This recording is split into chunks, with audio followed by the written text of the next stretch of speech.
Gracias por la cordial invitación, también agradecido con Confía. Cuando diseñamos este PPT, eh, se nos ocurrió que era muy pertinente poner la imagen del expresidente Obama, tan extrañado en estas épocas, porque con él sucedía algo particular. Estaba al frente de uno de los países más poderosos del mundo y sin embargo parecía siempre tener tiempo para juguetear con su propia guardia de seguridad, hacerle broma a un niño, salir a comer un helado. Y la gran pregunta es, ¿cómo lo lograba? ¿Cómo lograba gestionar el estrés en una situación tan particular, tan compleja como la que acabo de describir? Porque reconozcámoslo, en diferentes momentos de la vida y en las más distintas circunstancias, nos vamos a ver acompañados por el estrés o por la tensión, que me parece que es una palabra que traduce justamente el anglicismo y es omnipresente en todas las áreas, etapas y acciones de la vida. Estrés tiene el ingeniero que está tratando de resolver una ecuación muy compleja a efecto de poder tender un puente de hamaca de colina a colina. Y estrés tiene el niño que apenas tiene 4 años, que no logra encontrar su carrito de bomberos y que la última vez que lo vio en manos de su primo a quien lo obligaron a prestárselo. Entonces, entendamos que estrés tenemos todos. Y si la pregunta es, ¿por qué tenemos estrés? Bueno, es que nuestro cerebro, y lo voy a decir con cuidado, nuestro cerebro es bastante básico, es bastante rudimentario y funciona básicamente en modo ataque-huida. El cerebro es de alguna manera un niño o una niña asustada que está anticipando una tragedia. Aristóteles decía que el miedo es anticipación por si algo sale mal. Entonces, el estrés se suscita, aparece cuando hay alguna situación de cambio. Y esa situación de cambio incluso puede ser una situación eh, que puede tener algún rendimiento propositivo, pero ese cambio viene a alterar el equilibrio bioquímico que todos tenemos y de cuál depende nuestra salud y empezamos a segregar, ya lo veremos más adelante en detalle, cortisol, con una serie de consecuencias derivadas. Pero cuando se habla de estrés, es un término que proviene de la física y habla de la presión que ejerce un cuerpo sobre otro. Y usted seguramente tiene muy claro de lo que estamos conversando, porque hay momentos en que esa presión se reparte a lo largo de todo el organismo. Y si no la sabemos manejar, lo que va a suceder es que viene una situación crónica que irrita, transforma e inflama todo el organismo con las consiguientes consecuencias que también vamos a detallar. El estrés entonces contiene un estado de ansiedad, un estado de anticipación y produce por ende un desgaste en todo lo que tiene que ver con nuestro ser. Todo el ser humano tiene que ver con lo físico, lo psíquico y lo emocional. Nosotros somos lo que sentimos, lo que pensamos y lo que actuamos. Y ahí en ese spa, sentir, pensar, actuar, se va a manifestar esa tensión, ese estado de anticipación. Por cierto, fíjense que hay un señor Holmes, hay quien tiene tiempo para distintas cosas, y hace muchos años se dedicó a hacer lo que él denominó un estresómetro. Y si usted busca en la virtualidad sobre el estresómetro de Holmes, lo va a encontrar ahí. Y él lo que hizo fue listar todas las situaciones que en un momento dado producen que nosotros generemos estos estados de anticipación. Y curioso, pero la mayor parte de los eventos que están en primer lugar tienen que ver con situaciones familiares. Siento la primera de ellas, perder a la pareja después de varias décadas de convivencia, después viene un divorcio, una separación, después vienen la pérdida de un hijo y a continuación temas como una quiebra económica, etcétera. Y lo señalo de esta manera categórica e iniciando mi exposición porque los temas de familia van a repercutir directamente en el estado de ánimo. Ahora, quiero decir que aquí hay un elemento de subjetividad, porque lo que a usted lo estresa puede ser que a mí no me haga ni cosquillas y lo que a mí me produce un estado de suma irritación e inflamación puede ser que usted lo maneje con la mano izquierda y sin ninguna consecuencia. Lo señalo porque en oportunidades podemos ser un poco livianos y podemos decirle a alguien, eso no es nada o bueno, no es nada para vos, eso no es nada para otra persona, pero para mí puede ser un drama terrible y una situación sumamente complicada. Aquí hay un término que hoy se empieza a utilizar y es euestrés. ¿Qué es euestrés? Es lo que algunos denominarían estrés positivo, aunque hay quien dice que estrés es estrés. Pero lo que logra el euestrés es que seamos sometidos a una cantidad de presión que nos movilice hacia la acción y nos proporcione energía para llevar un esfuerzo sostenido de atención y hasta fascinación. Si nosotros no tenemos un algo de estrés, no estamos teniendo ningún respeto por la vida. Aquí el tema es si lo que estamos manejando es administrable o no administrable, porque realmente la atención es lo que nos hace buscar, es lo que nos hace crear, es lo que nos hace construir. Eh, de alguna manera en esa primera etapa se genera dopamina y la dopamina genera un estado positivo. Por eso algunas personas se viven adictas al estrés y cuando no tienen problemas los inventan. Tiene alternativas positivas, entonces el estrés, y lo vamos a ver un poco más adelante. Vamos a concluir que el euestrés, estrés positivo, nos motiva, nos permite enfocar energía hacia un objetivo a corto plazo, se percibe como algo emocionante, como algo que podemos afrontar y por ende mejora el rendimiento. Algunas ventajas que se han señalado es que este estado de excitación, que es una palabra pertinente, nos va a hacer mucho más efectivos en un abordaje directo de los problemas y en la búsqueda de las soluciones. Nos va a hacer más rápido en los reflejos. Fíjese en un jugador de fútbol, fíjese en cualquier deportista que está en la cancha con la tensión de tener que cambiar el marcador. Está en un estado de estrés, pero no se puede negar que esa dopamina que está segregando le genera también un estado placentero. Nos va a generar energía y salud si se canaliza adecuadamente, nos va a hacer proactivos y orientados al cambio, nos va a volver creativos, productivos y nos va a generar un estado emocional. El cerebro puede ser tu peor enemigo o puede ser tu mejor aliado. Y algunas cosas, regresando al tema del estrés, yendo a especificidades. ¿Qué nos estresa?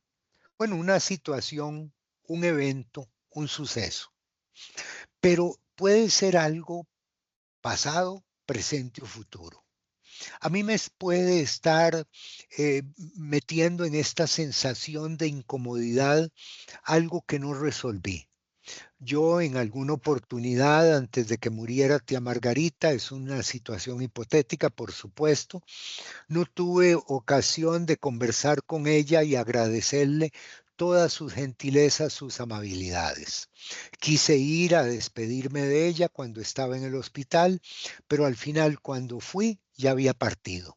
Entonces eso me carga, tiene un peso culpógeno que anda conmigo para arriba y para abajo. Puede ser también que el estrés tenga que ver con algo muy concreto, muy específico. Se le soltó el Doberman al vecino, me está enseñando los colmillos y yo sé que el perro es fiero. La primera era una situación pasada, la segunda es una situación presente y la tercera es una situación futura, que es que yo pienso que el día de mañana mi hijo, mi hija, no va a poder resolver la vida porque no escogió la carrera que yo pensé que era la mejor para él. Entonces, nosotros podemos fluctuar entre lo que ya no es, lo que está haciendo o lo que quizá nunca sea.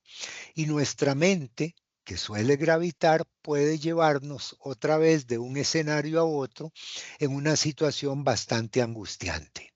También, esta situación que estamos describiendo puede ser real o imaginaria. Puede ser imaginaria la situación de tía Margarita, porque la verdad tía Margarita agradeció que yo no me despidiera de ella porque así no la vi en el estado lamentable en que estaba. Entonces, la situación de tía Margarita es pasada e imaginaria, pero me estresa. Pero también puede ser una situación presente y real, como es el hecho de que me esté enseñando los colmillos el Doberman del vecino. Puede ser una situación futura que mi hijo no va a resolver con la elección de carrera y puede ser futura real, que realmente no lo logró, o futura imaginaria, porque al final, a pesar de que escogiera aquello que a mí no me gustó, terminó siendo muy exitoso, siguiendo los dictados de su corazón. Y puede ser también una situación repetitiva o única. Lo del Doberman es presente, es real, pero es única porque eso no sucede todos los días, gracias a Dios. Pero lo de tía Margarita es pasada, es imaginaria y es repetitiva porque cada día de la madre, cada vez del cumpleaños de ella, me viene a la mente. Y a mí me gustaría aquí plantearte si lo que a vos te estresa, si lo que a mí me estresa, califica como pasado, presente o futuro, como real o como imaginario, como repetitivo o único. El cerebro busca la comunidad. El cerebro lo que nos invita es a estar en una zona de confort.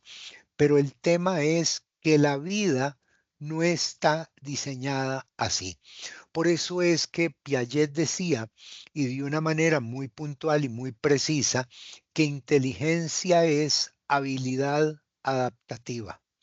Y el estrés o el estrés positivo nos invita a ser más adaptativos, sobre todo en un mundo tan dinámico, tan cambiante, en donde un autor como Yuval Noah Harari dijo que la gran destreza para sobrevivir y tener éxito en el futuro es la capacidad adaptativa, porque las cosas hoy son y mañana dejan de ser. Ahora bien, ya dijimos que el evento puede ser pasado, presente o futuro. Ya dijimos que también que el evento puede ser real o imaginario y puede ser repetitivo o único. Y aquí hay una situación particularmente compleja.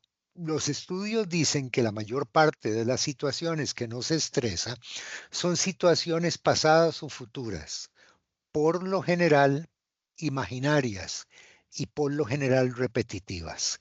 Dicho de otra manera, la mente asustadiza y temerosa que cree en la predecibilidad tiende a intervenir y tiende a meternos en una montaña rusa muy complicada. Porque le voy a decir que la mayor parte de las cosas que nosotros tememos no sucederán. Entonces, aquí el elemento perceptual hace una gran diferencia. Cómo yo lo leo, cómo yo lo veo, qué significado le atributo.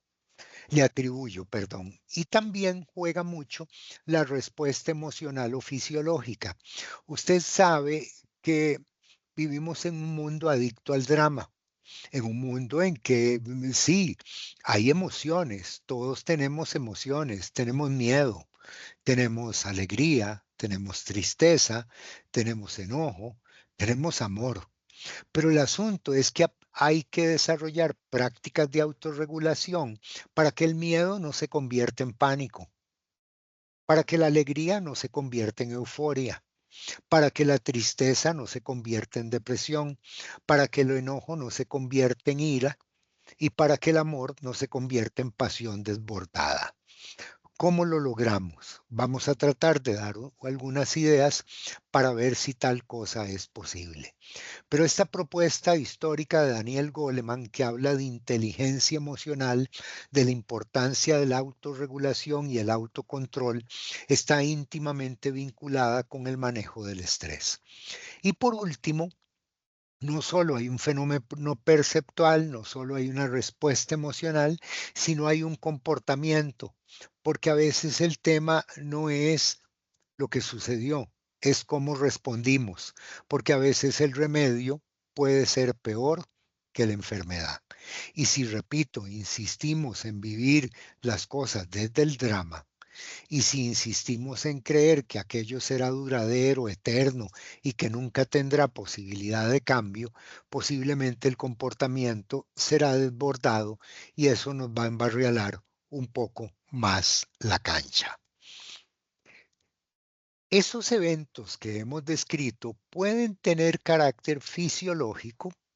Nos aqueja una situación de salud, puede tener carácter psicológico, un pensamiento, una idea que llegó a visitarme, que hizo nido en mi mente y que se reitera, puede tener que ver con temas sociales, el grupo de pertenencia al que yo quisiera adscribirme no me recibe con simpatía y eso a mí me afecta, gente que yo sentía que era muy cercana, a veces se distancia de mí y puede ser ambientales. Está lloviendo mucho, nos cortan el agua un día sí y otro también. Entonces, todo esto nos empieza a confundir. Pero lo que quiero señalar de manera muy general es el carácter de las situaciones que podemos vivir. ¿Cómo se desarrolla? Le propongo esta gráfica. Quería decir también que este PPT lo tiene Hugo, a quien le agradezco, repito, todas las finezas, y si usted lo quiere solicitar a Confía, ellos con todo gusto se lo van a hacer llegar. Estamos en un nivel normal, las cosas van funcionando muy bien y de pronto hay una situación de alarma. No veo el carro donde creo haberlo dejado parqueado. Me llaman y me dice mi asistente, llamó su hijo y dijo que era urgente que le llamara a la mayor brevedad. Eh, Parece que el contrato aquel con ese cliente importante no se va a renovar. Hay una situación de alarma. Entonces, inmediatamente, esa situación de alarma, ese estrés que nos saca de la normalidad, nos mete en una lógica de resistencia. No, esto no es posible, no debe ser nada. Voy a llamar, voy a ver qué es lo que está sucediendo.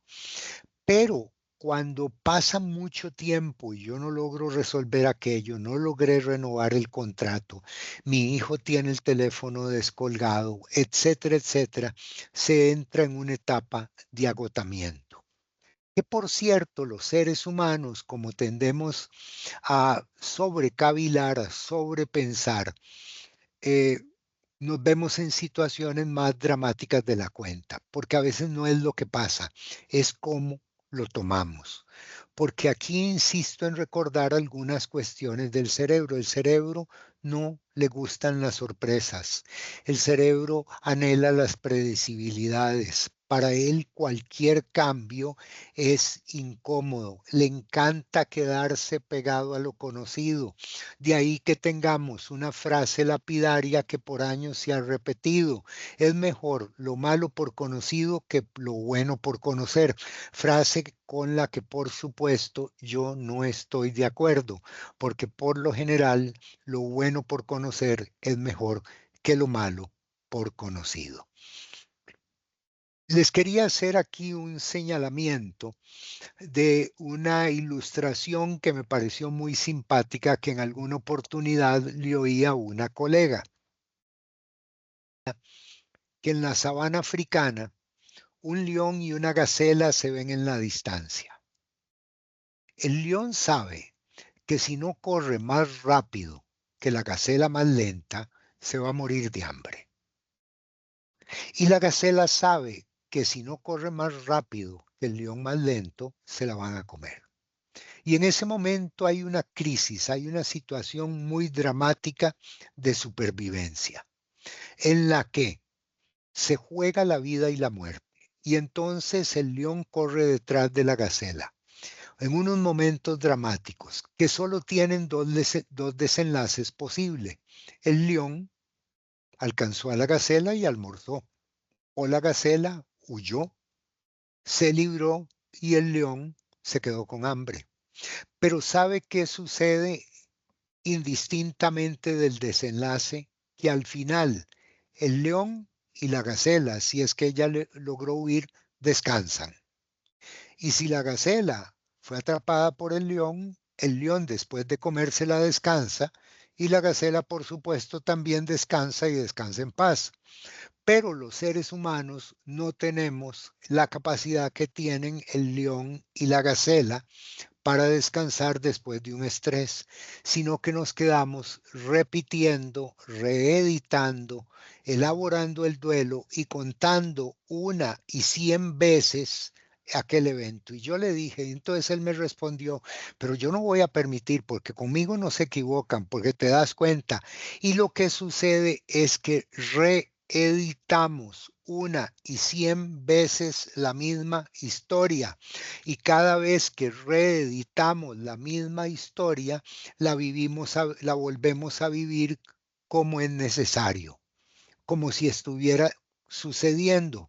Porque aquí quiero señalar que en esos momentos el descanso es absolutamente necesario y positivo. Desconectarse sería una buena idea. ¿Y cómo lograrlo? Pues de esto podemos hablar un poco más adelante. Causas del estrés. Vamos a establecer aquí algunas causas del estrés muy específicas y muy puntuales. Pero las vamos a resumir en una palabra: demandas. De usted y de mí se tienen expectativas. De usted y de mí se esperan una serie de cosas. 1, que pague impuestos, es lo primero que se espera. 2, que sea un buen ciudadano. 3, que me comporte como un padre, como una madre de familia. 4, que visite a los amigos. 5, que tenga un alto rendimiento a nivel laboral. 6, que tenga mis finanzas en control. 7, que tenga tiempo para participar en la comunidad, para integrarme a la iglesia, para estudiar, para comer de una manera sana. Y dígame una cosa, y todo eso en solamente 24 horas, que es lo que suele tener mi día, el suyo y el de todo el mundo. Entonces esas demandas vienen ejerciendo una enorme presión que se evidencia básicamente en 3 aspectos: frustraciones, conflictos y presiones. Y si esta fuera una clase universitaria, yo les diría a los estudiantes, miren, este es pregunta quiz. Las demandas se evidencian en frustraciones, conflictos y presiones. Y si aquí tuviera que concluir mi exposición, yo le diría, a nosotros lo que genera estrés son las frustraciones, los conflictos y las presiones que se manifiestan en demandas. Hablemos rápidamente de las frustraciones. ¿Qué es una frustración? Bueno, una frustración es algo que se interpone entre mi deseo y mi objetivo. Eso es una frustración. Yo quiero tener un modelo de carro más reciente, pero hay una barrera que se interpone. La barrera que se interpone se llama presupuesto. Yo quiero ir a Europa, pero la barrera que se interpone se llama presupuesto. A mí me gusta mucho esa señora, pero hay una barrera que se interpone. Ella es casada y yo también. Entonces, la frustración es llegar a la conclusión de que en muchas situaciones que anhelamos, deseamos, ilusionamos, va a haber una barrera. Si no hubiera displacer, moriríamos de confort y nosotros tenemos que aprender a vivir para poder vivir como gente madura con un grado de frustración implícita. Las personas que son buenos manejando el estrés han aprendido esa maravillosa ecuación de vida que descubrieron los economistas que le llamaron costo de oportunidad. Usted sabe que yo podría estar tomando café con mi esposa o podría estar viendo las noticias, pero no puedo hacer ni lo uno ni lo otro porque tengo el privilegio de estar con ustedes. Entonces, ¿qué sucede aquí? Que hay una frustración que yo tengo que aceptar. Ahora, si yo elijo ver las noticias o tomar café con mi esposa, voy a aceptar una frustración. No pude dar la charla. Por eso es que los malos perdedores suelen ser personas muy estresadas. Frustraciones. Habíamos dicho también conflictos, tensiones, que aquí es donde está manifiesto de una manera mucho más clara la realidad que no se puede solo perder y que no se puede solo ganar. Yo no puedo vivir todas las vidas, yo no puedo vivir todas las realidades, yo tengo que aprender a elegir. Y aquí hay algo que adiciona un estrés mayor. Es cuando yo tengo relaciones indefinidas y cambiantes con personas significativas. Las personas significativas deberían ser personas que nos brinden algunas garantías. Entonces lo dijimos, demandas, conflictos, entornos agresivos y por supuesto presiones. Usted tiene mucho que hacer, va a llegar a la casa a estudiar, va a llegar a ver si logra hacer la tarea que tiene pendiente de la universidad y en el momento que está recogiendo todas las cosas para irse para la casa, aparece el jefe y le dice, mira, quería pedir si me puedes actualizar esto para mañana. ¿Me explico? Usted al fin logró sacar un rato para ir para el gimnasio y en el momento que va a poner un pie en la puerta, aparece su hijo y le dice, papi, papi, yo necesito que me ayudes con el teorema de Pitágoras. Las personas que son sumamente competitivas, que la competencia es típica del comportamiento neurótico, yo creo en dar lo mejor de uno mismo, yo creo en ser productivo, pero hay gente que vive compitiendo todo el tiempo y eso no es sano. Hay tiempo para competir y hay tiempo para descansar y para relajarse. Cuando estamos tratando de masticar más de lo que podemos tragar, ahí las cosas se complican. Y también las presiones ambientales. Nosotros vivimos en un entorno que de alguna forma nos afecta, nos alcanza con todas las realidades. Si no, fíjese usted cómo se disparó la ansiedad y la depresión cuando empezamos a tener en nuestras calles más carros de los que convenía y donde para colmo se cerraron algunos puentes y algunas carreteras. Bueno, en este punto me pregunto si hay alguna pregunta, algún comentario antes de entrar entre la relación del estrés y el rendimiento.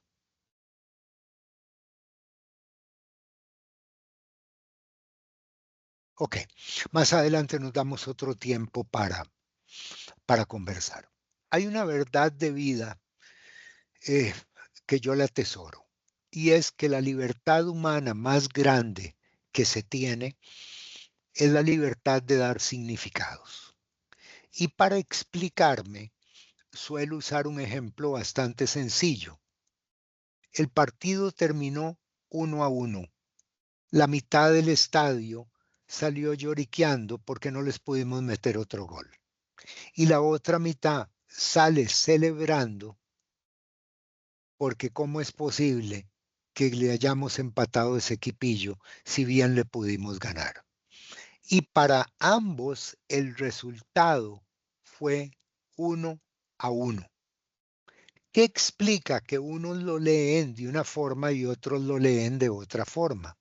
Bueno, que unos les dan un significado y otros le dan otro significado. Y aquí estoy pensando que en algunas oportunidades a ciertas situaciones de estrés, nosotros podemos elegir darles un significado adecuado. Podemos elegir llegar y decirle al cerebro, esto es bueno porque, y ahí va a haber realmente no solo un acto de supervivencia, sino un acto de poder.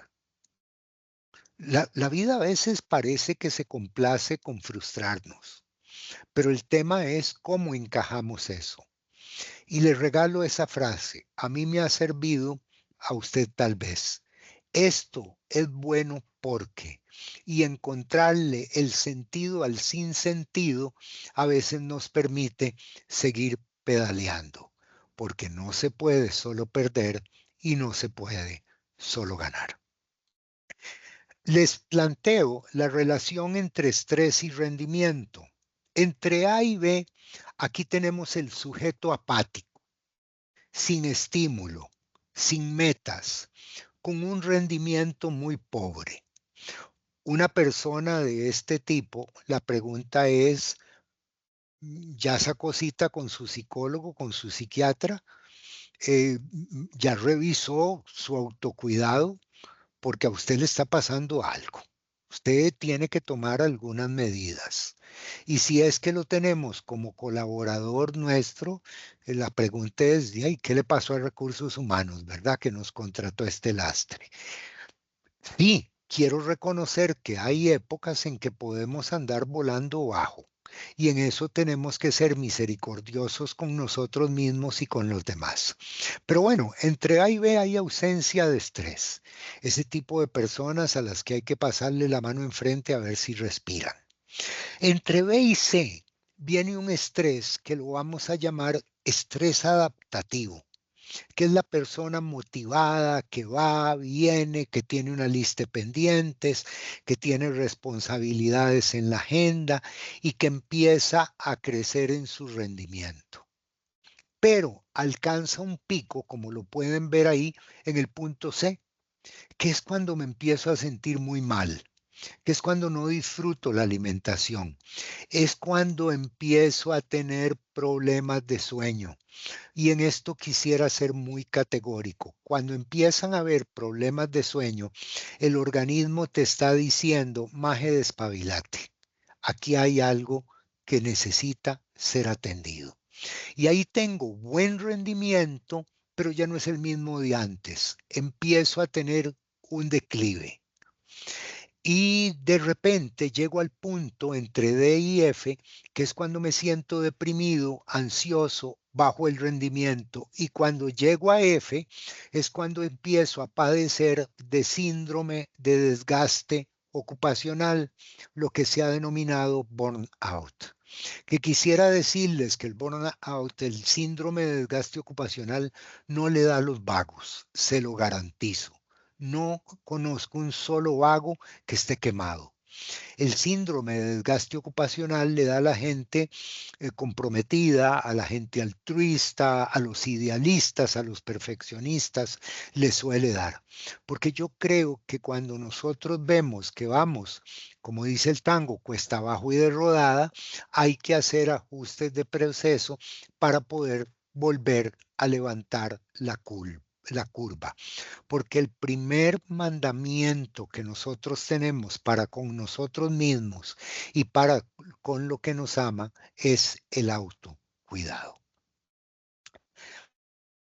Algunas consecuencias. El organismo responde bioquímicamente. Nosotros somos bioquímica. Y si baja la serotonina, si baja la dopamina, sube el cortisol, entonces va a haber una afectación general. La bioquímica del cuerpo va sencillamente a cambiar. La zona del cerebro, ante ese hecho, emite una señal de alerta que actúa en cadena en el resto del cuerpo y le dice, suave que aquí se están consumiendo las materias primas básicas. Hay algo que tenemos que hacer. Y si hay un mal manejo y no actuamos, entonces empezamos a tener consecuencias en lo físico, en lo emocional y en lo conductual. Consecuencias que me permito detallar rápidamente. Dolor de cabeza. A todos nos duele la cabeza y de cuando en cuando. Dolor de hombros, dolor de cuello. Andamos subido el gorila. Nada nos sienta bien. Problemas digestivos, problemas de úlceras, problemas de hipertensión, problemas de diarrea. Es muy interesante, pero el tubo digestivo avisa muy rápidamente que algo no está yendo bien.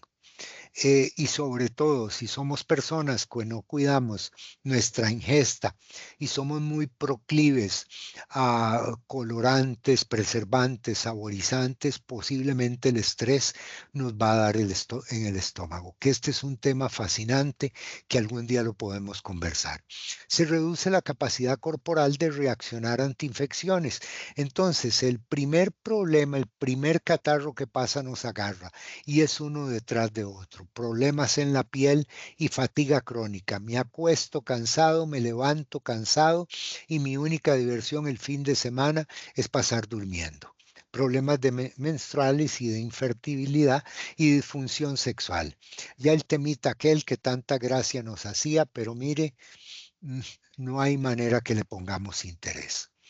Eh, los procesos mentales, pérdida de la concentración, qué era lo que te estaba diciendo, de qué era de lo que estábamos hablando, qué era lo fallas en la memoria, problemas del habla, se nos lengua la traba, dificultades de aprendizaje y problemas emocionales se nos afecta la autoimagen. Es que tenía que ser yo, nos vemos en el espejo y aunque no seamos la última chupada del mango, pero ahora nos vemos horribles, qué feo que estoy, qué hecho pistola, cómo se me ha caído el pelo, se nos afecta la autoimagen, la depresión, que la depresión es un síntoma. Aquí no estoy hablando tanto de la depre-depre, eso de que uno anda volando bajo, lo que en términos vernáculos llamamos agüevazón, sino que estoy hablando de depresión cuando ya las mañanas son durísimas. Cuando va calentando el sol nos vamos sintiendo mejor, pero levantarse en la mañana es súper duro, súper complicado, el sueño se altera, cosas que antes nos hacían gracia ya no, o ansiedad, un estado de anticipación, palpitaciones, irritabilidad. Y muchas veces la gente tiene la nobleza de acercarse y decirnos algo así como, ¿qué tenés? ¿Qué te pasa? Ya no te veo igual. Últimamente andas muy irritable. Y gracias a Dios que hay gente que tiene esa decencia, porque hay otros que no nos lo dicen, se lo dicen a los demás. Y aparte, como dicen de- eh, esta frase muy española, muy castiza, sobre cuernos palos. Aparte que andamos con una procesión por dentro terrible, ahora resulta que empezamos a experimentar rechazo social. Y yo creo que en esto tenemos que mantener un alto nivel de compromiso porque, como he dicho antes, si nos tocó viajar juntos, seamos buenos compañeros de viaje y entendamos que la persona más comprometida con el mejor rendimiento puede tener algún día malo. Trastornos alimenticios, tratamos de compensar con alimentación y a veces con tragos ese estado anímico caído que andamos. Y entonces algo que suele suceder es que se dispara el consumo del azúcar, que es una de las sustancias adictivas más nocivas que existe. Si nosotros lográramos modificar la ingesta de azúcar simple, veríamos un cambio notable en nuestra salud emocional. Accidentes constantes. ¿No le ha pasado a usted que tú, me decía este señor, yo este año que me divorcié de un Milton choqué 3 veces? Esto debe ser una maldición que me echaron. Le digo, no, no, no. Esto tiene que ver otra vez con tu estado de ánimo, con el momento que estás viviendo, con todas las cosas que andas en tu cabeza. Conducción temeraria al volante, escasa comunicación y explotamos. Pero quizá las señales de alerta más significativas es el mal genio. todo lo hacemos de mala gana, exceso de pre o de ocupación. Vivimos en un estado de anticipación, se altera el orden lógico de las ideas, dificultad para tomar decisiones, lagunas en la memoria, sentimientos de inadecuación. Es que yo no sirvo para mamá, yo no sirvo para papá, yo nunca me debía haber casado. Y una de las es la melancolía. Ah, y la gente empieza. Y el abuso de estimulantes. Déjenme decirles aquí algo. Yo no soy abstemio y ya decidí que no lo voy a hacer nunca. Un vinito, una cerveza, bienvenida. Pero hay que recordar que como quiera que sea, eh, lo que a veces te cura, después te enferma. Porque en la noche pasamos en un puro huipipía, sírvase lo mismo, una cuartita aquí para Carlitos, pero al día siguiente eso va a tener un efecto rebote. ¿Y cómo sucede que los seres humanos somos muy proclives? Uno a la tolerancia, sí, porque desarrollamos tolerancia y lo que antes hacía una birra ya no lo hace el six-pack. Y lo que antes hacía una copita de vino ya no lo hacen dos botellas. Tolerancia. De un momento a otro no nos quedamos atrapados. Y dos, síndrome de abstinencia. Ya la comida no nos sabe a nada si no está el traguito a la par. Y déjenme decirles con la mayor consideración del mundo que si hay una adicción complicada, y yo creo que la peor de todas ellas es el alcohol. Y complicada porque está socialmente aceptada. No se pueden ahogar las penas con alcohol. Nos volvemos paranoicos, desconfiados, todo el mundo está enemistado con nosotros, queremos abandonarlo todo y escapar. Recuerdo este señor, un señor con un alto puesto de responsabilidad política, se fue para la playa, 50 años, llegó a visitarme, ¿cómo estás? ¿Cómo te fue? Mira, me dice, ya sé yo lo que quiero ser cuando sea grande. Le digo, ¿qué quieres ser cuando sea grande? Me dice, hippie. Bañarme chingo en la mañana en la playa, dedicarme a vender collares de pucas en la tarde y ponerme hasta el rabo en la noche. Yo le dije, mira, bájate de esa nube porque eso no se puede, no lo vas a hacer nunca. Empezar a regular el estrés, abandonarlo todo y escapar. Y sobre todo hay un feedback que nos empieza a dar la gente cariñosa y que nos quiere. Nos empieza a decir, vos ya no sos el mismo. ¿Qué es lo que te está pasando? Y ahí es cuando es absolutamente necesario descansar, porque el descanso es positivo. Ojo a lo que piensa. A ver, no sé si hay alguna pregunta aquí, algún comentario. Yo todavía tengo 15 minutos. No. Ok, sigo adelante. ¿Cómo controlar la tensión a un nivel manejable?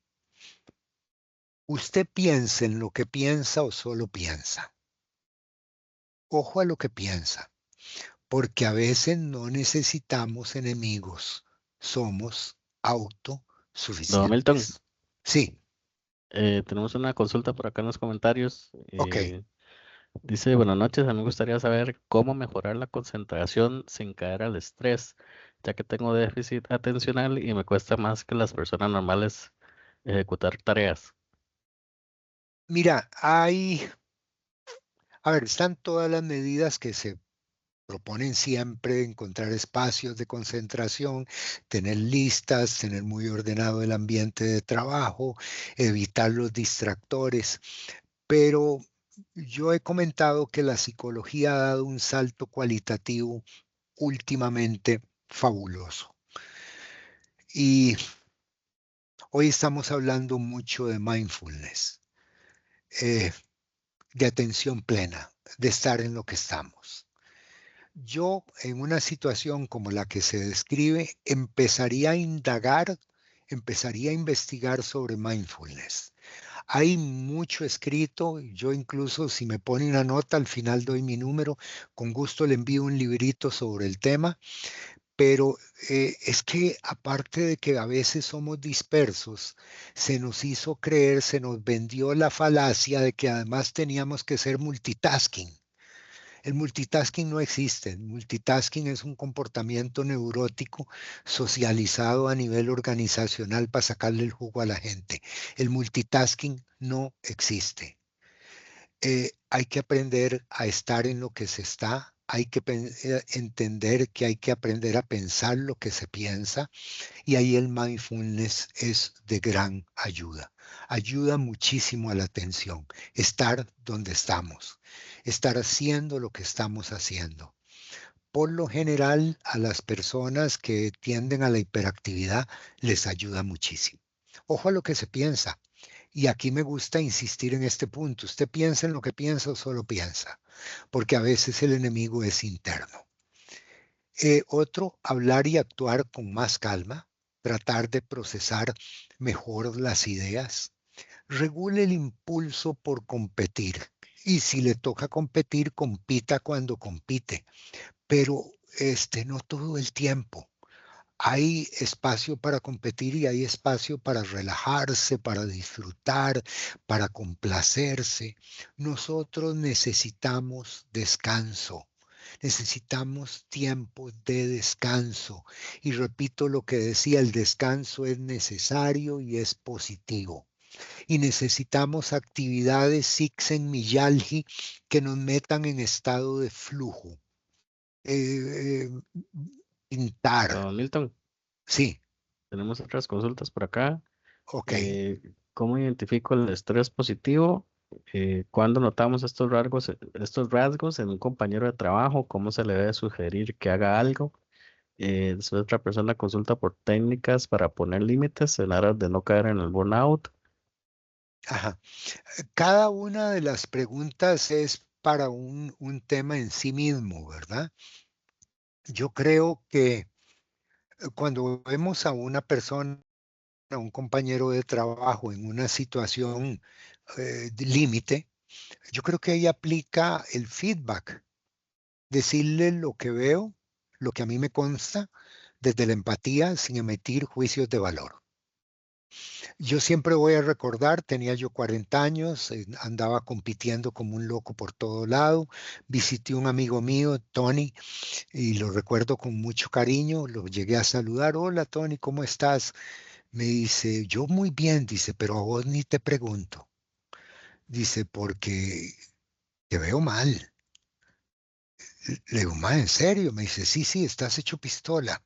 Y empezó a describirme, empezó a argumentarme desde dónde era que sostenía esa afirmación. No me cayó bien, no fue bonito procesarlo, pero es una de las cosas más maravillosas que me ha pasado en mi vida, porque ese día yo decidí tomar medidas. Y una de las medidas que tomé y que sigo sosteniendo aún 30 años después es hacer ejercicio con regularidad. Es muy difícil que una persona que no se moviliza tenga equilibrio emocional.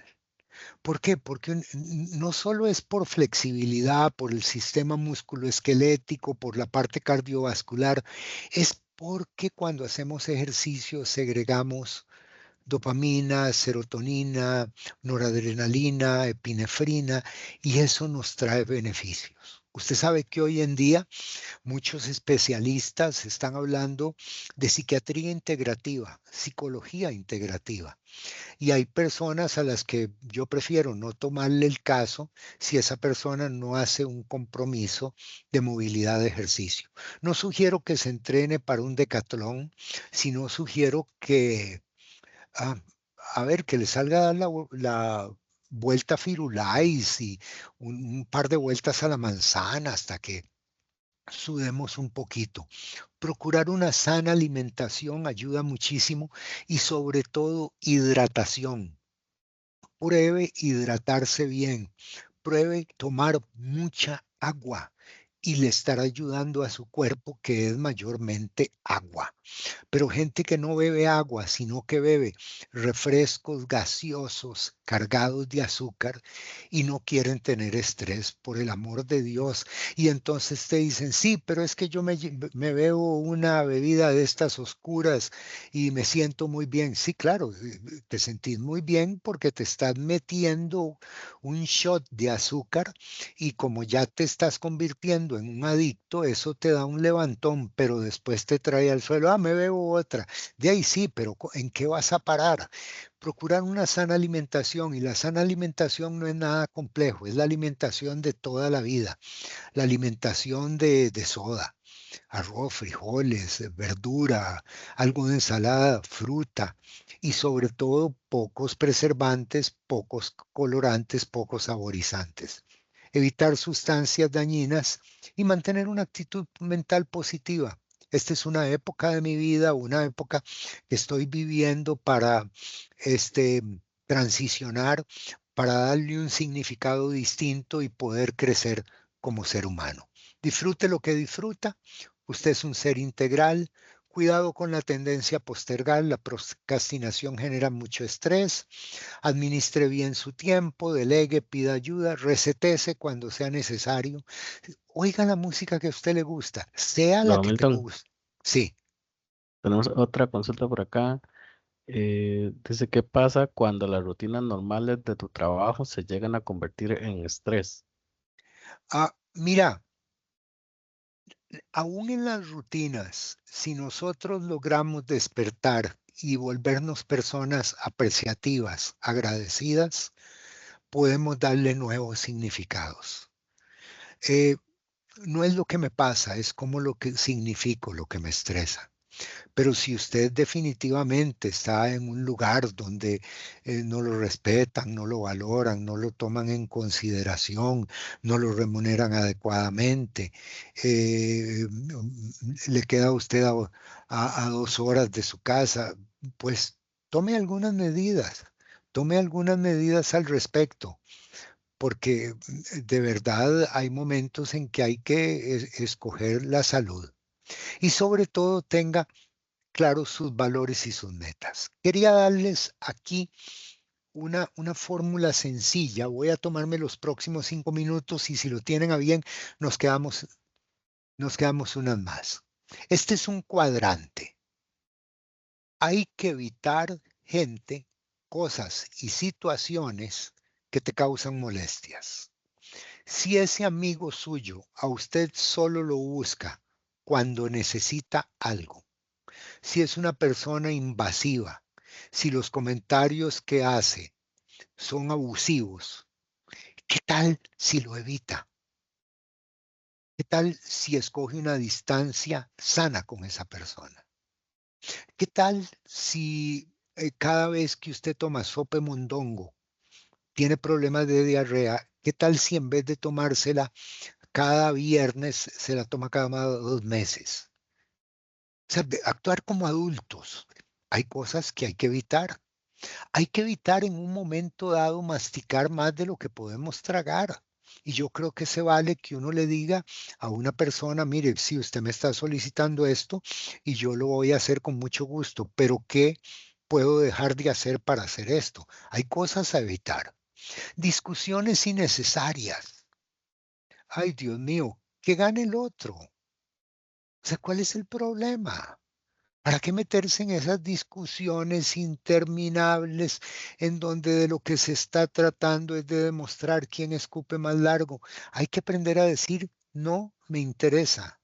Hay gente que es antagonista y le gusta discutir por discutir y te busca. Y si usted qué opina de esto, no tengo opinión. Hay cosas a evitar. Hay otras situaciones que hay que adaptar. A veces lo que hay que adaptar es la manera de pensar. Elijo verlo de otra forma, elijo verlo de otra manera. A veces hay que adaptar nuestro concepto de inteligencia. Inteligencia es habilidad adaptativa, casualmente. Es decir, bueno, de ahí no puedo viajar en este momento, me voy a complacer con dar vueltas en el barrio, adaptar, elegir tomar las cosas diferente, adaptar mis prioridades, decidir qué es lo que yo valoro en la vida. Entonces algunas cosas se evitan, otras se adaptan, otras se cambian. Adaptar, evitar, cambiar, solicitar cambios de actitud y conducta. Mamá, yo no vuelvo a venir a visitarle a usted si cada vez que vengo usted me sale con esto. Mira, yo a vos te quiero mucho, sos mi hermano, pero no me gusta la forma en cómo me hablas. Te voy a pedir, por favor, y cambiar, actuar como adultos, buscar alternativas, cambios en el ambiente.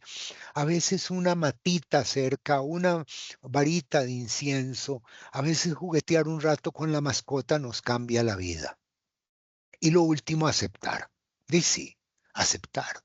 Eh, Yo mañana no voy a ser más joven. Yo ya pensar en que voy a correr una maratón no va a suceder. Me contento con correr lo que mi cuerpo aguanta. Voy al gimnasio y veo los tarzanes que hay ahí. No llego a competir con ellos. Acepto mi realidad. Hay que aprender a vivir con pérdida. Alguien decía que la resina es una gran fórmula para quitar el estrés. Y le preguntaron, ¿cómo la resina? Dice, sí, la resignación. A veces hay que resignarse, aprender de las experiencias y mantener buen ánimo. Y aquí yo te pregunto, ¿qué es lo que te estresa y por qué? ¿Qué es lo que más te estresa y por qué? Porque tal vez tenés que acomodarlo en esta plantilla que te propongo. ¿Es algo a evitar? ¿Es algo a cambiar? ¿Es algo a adaptar o es algo a aceptar? Hay situaciones con las que uno no tiene que luchar más, las acepta. Hay situaciones a las que hay que acomodarse, ya no van a ser lo que fueron, nos acomodamos. ¿Me explico? Entonces le dejo esta propuesta que a mí me parece muy interesante y que si la listamos nos puede ayudar a ordenar la cabeza. Tom McGrath dice, la mejor forma de controlar el estrés consiste en convencerse de que a pesar de toda apariencia de caos, el mundo está fundamentalmente en orden. Todo está en su lugar. Todo está bien. El poder supremo, el Dios de tu entendimiento, Tática Dios, no ha perdido el control. Y cuando yo me repito eso, todo está en su lugar, yo realmente puedo sentar las bases para mejorar el estrés y la calidad de vida. Yo quisiera garantizarle a usted que el resto de su vida lo va a vivir en un lugar como este. Que por cierto, después del tercer día se vuelve aburrido y uno empieza a extrañar las presas, el humo y los problemas. Pero no se lo puedo garantizar. La vida es como es. Y lo que podemos hacer es adaptar, evitar, cambiar, aceptar, según sea el caso. Y ahí les dejo mi página de Facebook, donde a veces subo cosas. Algunas pueden interesarle y mi celular, que es el que yo respondo, por si de alguna manera le puedo servir. Y aquí me voy a salir para que conversemos un ratito, si ustedes lo tienen a bien. ¿Alguna pregunta, algún comentario? Hola, ¿me escuchan? Sí, perfectamente. Hola, don Milton, mi nombre es Andrés Jenkins. Bueno, muchas gracias, número uno, por su tiempo y por su conocimiento. De verdad, de mi parte, yo sé que de parte de todos, bien grata la conversación y de verdad, muchísimas gracias. Vea, la primera pregunta que le tengo es el eterno dilema de si se nace o se hace, ¿verdad? Si se nace ansioso, si se nace depresivo, si se nace estresado. Por el tema de, le voy a poner un ejemplo, en el colegio que yo estuve, tenía un compañero en séptimo que entró que él lo medicaban desde muy jovencito porque dice que su cuerpo no generaba la hormona que le regulaba la felicidad o que generaba la felicidad, entonces tuvieron que darle un medicamento a partir de ahí casi que de por vida para sustituirle esa hormona, pero él entonces encontró otro escape que le dio muchísimo más satisfacción, que fue la marihuana. Como usted mencionó antes, empezó primero con un puro, luego con dos y ya ahora él ya tiene 15 años de fumar, claramente su deterioro cognitivo es notable y ya ahora su necesidad es todos los días, todo el día. Entonces, primero, esa pregunta que le tenía, ese eterno dilema de que si realmente nacemos o nos hacemos, ¿verdad? Mira, las dos cosas y ninguna. La psicología prácticamente, si nos ponemos simplistas, yo la dividiría entre la prenatalista y la postnatalista. Hay quienes dicen, así venimos de fábrica. Y hay otros que dicen, no, para nada, esto es resultado del ambiente. Yo prefiero más bien trabajar el caso por caso y hablar de Pepito, hablar de Martita y analizar cada situación en particular. Hay personas en que efectivamente pueden tener una situación genética, genético-cromosomática, y pueden necesitar un elemento bioquímico a lo largo de toda su vida para tener calidad de vida. Dichosamente, la farmacopea ha caminado mucho, dichosamente otras ciencias alternativas también, y hoy hay posibilidades para esos casos. Pero hay otras personas que no fue que nacieron así, fue que aprendieron así. El modelaje de sus significativos en el escenario relacional primario les dio una enseñanza sobre cómo había que resolver la vida, cómo funcionaba la vida. Entonces llegan adultos con el salveque lleno y tienen que empezar a examinar qué les echaron ahí o qué ellos se echaron ahí para ver qué sí y qué no. Yo creo que lo que ayuda mucho, y aquí me estoy refiriendo a las propuestas psicológicas contemporáneas, es que nosotros decidamos quién es el individuo, la persona que yo quiero ser. Y que yo me ponga seriecito un día y elija mis valores, que sé que el tema ha sido muy trivializado, pero sigue siendo importante. ¿Quién es el yo que yo quiero ser? Y conforme a ese yo que yo quiero ser, empiece a tener actos comprometidos. O sea, empiezo a tener acciones comprometidas con el yo que yo quiero ser. Y eso ayuda mucho a tener una autorregulación, independientemente de si el tema es prenatal o postnatal. Pero si necesitas una pastilla, tomátela. Asegúrate que estás tratándote con un psiquiatra integrativo que crea en la psiquiatría integrativa y que tenga una perspectiva holística de las cosas.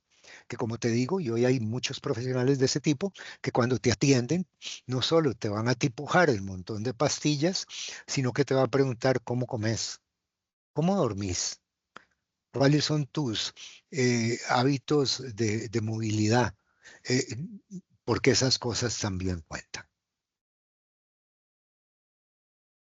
Veo que por ahí hay otra mano levantada. Hola, don Milton, buenas noches. Hola, buenas noches. Muchísimas gracias por la presentación, de verdad, una información de verdad de mucho valor. No me voy a extender mucho, hice igualmente la pregunta en el chat, pero quizás quisiera como que se extendiera un poco más. Al ser quizás una persona que ya ha pasado por algunos procesos psicológicos e incluso psiquiátricos, ya uno como aprende un poco más de las mismas conductas, ¿verdad? Y puede ver en los demás algunos reflejos de por donde uno ya ha pasado. ¿Cómo es una forma, cuál sería una forma adecuada cuando se tiene un puesto importante en una empresa para sugerir de la manera más respetuosa a alguien que empezara, digamos, a investigarse psicológicamente? Cuando ya uno ve un desgaste físico, emocional en otra persona, más joven, pero se ve que cree que todo está bien y uno sabe que podría no estar bien el asunto. ¿Cómo sería la mejor forma de abordarlo, de sugerirlo? Amy, yo creo que la empresa en general tiene que tener culturizado el feedback. Y cuando digo feedback, estoy hablando de realimentación que tiene que ser ascendente, descendente y lateral. Esto significa que yo puedo acercarme a mi jefatura, puedo acercarme a mi compañero o puedo acercarme a ese chico que me reporta y decirle lo que yo veo, lo que a mí me consta. No con la intención de imponerle, no con la intención de convencerle, sino llego a darle un dato para que él, para que ella haga con ese dato lo que mejor le parezca. Y creo que esa posibilidad existe. Yo puedo llegar y decirle, yo últimamente, sea mi jefe, sea mi compañero, sea otra vez quien me reporta, últimamente te he visto alterado. Noté el otro día que le alzaste la voz a Manuel y era algo que vos no solías hacer. No, que a vos te pareció, que no sé qué, vos no entendés. No, no, está bien. Yo por el aprecio y el respeto que te tengo, creí que era oportuno que te hiciera este comentario. Y créeme que te lo hago a vos y a nadie más. A mí me parece que el feedback es algo que tiene que estar culturizado. Porque el problema es que a veces no se lo decimos a la persona que deberíamos o que corresponde, sino que se lo decimos a Raimundo y a todo mundo. Dice, ¿has visto a Milton? Yo no sé, ese maestro está raro, le ha caído en mal los años, yo creo que está medio jodido, ¿verdad? Y lo decente, lo ético, es decírselo a quien corresponda. De nuevo, en una lógica descendente, ascendente o lateral. Es mejor, decía Salomón, reprensión manifiesta que amor oculto, porque son fieles las heridas del que ama. Y quien llega y te toca el hombro para decirte algo así, esa persona realmente te aprecia. Muchísimas gracias, don Milton. Con todo gusto, gracias.